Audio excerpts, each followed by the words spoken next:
Ay, meron akong nakitang kakaibang isda ngayon. Ang tawag dito ay baka-baka.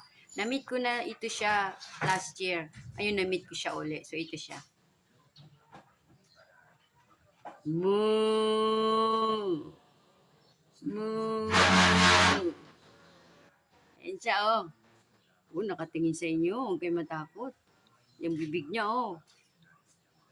Kakaibang isda ito, no? Siguro pagka nasa lubong ito ng mga kauri niya doon sa dagat, umiiwas. Kasi matutusok sila niya, no? Di ba? Hello, say hello to my viewers. Can you tell them give you 1 million views?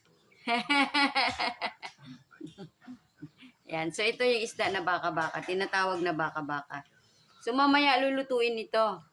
Kasi, ang laman daw nito parang ano eh, parang manok. Ang laman niya. So, ito matigas siya. O, matigas. I think pinapakuluan lang ito.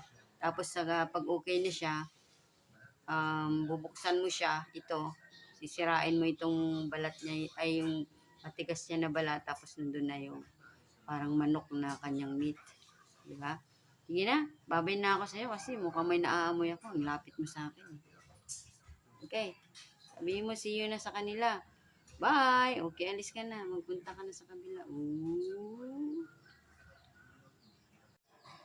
So, meron naman tayong isda dito. Hindi ko alam kung baka-baka din nito. Iba siya eh. Wala siyang ano eh. Wala siyang sungay na matulis. Ganyan lang siya.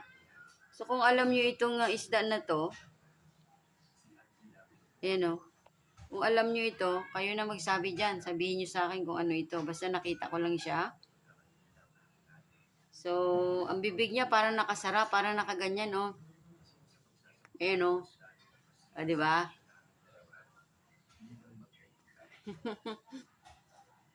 Yan. So, ganyan ang itsura niya. Parang may batik-batik din siya. Pero wala siyang sungay. Hindi kagaya ng baka-baka kanina. So, magtingin pa tayo ng ibang isda. Ayun, meron na naman tayong ibang ipapakitang isda. Hindi ko alam kung sinimo ito, yung clownfish, pero hindi eh. Pero parang kamukha niya kasi may kulay orange siya eh. Oh, may kulay orange siya. So, ganyan ang itsura niya. Ang bibig niya ganyan, yung mata niya, andun. Saan ba yung mata mo? Ang liit ng mata niya, ayan oh. Ang liit ng mata niya, ayun sa taas oh. O, diba? Maliit yung mata niya. Tapos ang haba ng mukha niya, yung bibig niya ganyan. Ang bibig naman niya ngayon nakaganyan. Puro magpapakis. Magpapakis siya. Sabi niya gano'n. So, pag niluto ito mamaya, hindi ko alam kung nakaganyan pa ba siya. Baka iba na. Baka nakanganga na. Yan. So, yan siya, oh. Meron siyang nunal. Ayan, may nunal. So, may kaliskis din siya. May kaliskis din, pero kakaiba ang kulay niya. So, iba talaga pagka nandito ka sa Pilipinas, makakakita ka ng iba't ibang klaseng isda, no? So, ayan siya ngayon. So, babay na muna kasi parang may naamoy na naman ako eh. Hilaw ka pa eh. Mamaya na tayo magkita uli. Yan. So, ito naman ang kakaibang isda. So, pangangalanan nyo ito kung anong isda ito, ha? Ayun ang bahala dyan. Hindi ako masyadong expert sa isda eh, sa mga pangalan. Gusto ko lang kumain ng isda, pero sa mga pangalan nila, hindi ko masyado sa ulado. So, sa dagat din ito. Lahat ito sa dagat nakuha, ha? Sa dagat. Siguro ito baka sa bato. Sa bato ito siguro sila nakatira. Okay, so yun na yun. O, meron na naman tayo ngayong isda na ipapakita din. At ito ay medyo may kalakihan. Ayan o, natanggal pa yung kanyang bibig. Medyo nasira. Ayan o. Malaki ito. Ayan, malaki. Malaki siya o, malapad. So, hindi ko alam kung anong isda naman ito. Ayan yung mata niya. Yung bibig niya napingas. So, ganyan din yung bibig niya. Parang ganyan din. Parang ganyan yung bibig niya. So, yung mata niya, nandun din sa taas. Medyo malayo din sa kanyang mukha. Meron siyang matulis din sa taas, oh. Ito yung kanyang buntot. So, basta malaki siya. Mas malaki siya sa mukha ko. Ganyan din ang itsura sa taas. Okay, so, sabihin nyo kung ano isda to, ha? Hindi ko alam, eh. Okay, so yan na yung mga isda natin ngayon. Nakapila sila dyan para lutuin na. Kailangan talaga lutuin na itong mga to kasi baka magbilasa. Galing yan sa dagat. Bagong dating lang, binigay sa akin ng mga nagtatrabaho sa dagat na kapamilya. So yung ating alimasag, hindi ko alam kung nasaan na.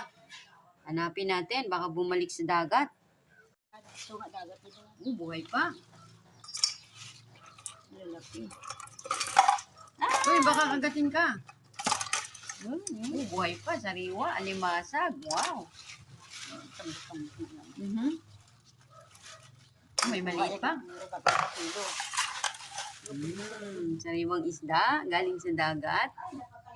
Libre lang ito, libre. Libre lang ito. Oh, mayroon pang kakaiba. Yun, oh. Nakatingin sa akin. Yeah. Nice. Yan, luto na yung crab. Lumalabas yung something dyan sa likod. Oh. Maganda siya, mabigat.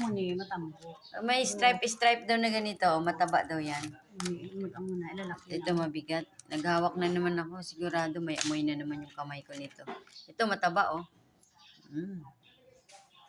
So, luto na siya. Ready na yan. Mainit-init pa nga eh. Yan, meron naman tayo ngayong ibos. Yan, ibos. Ay, pinitas-pitas na pala to.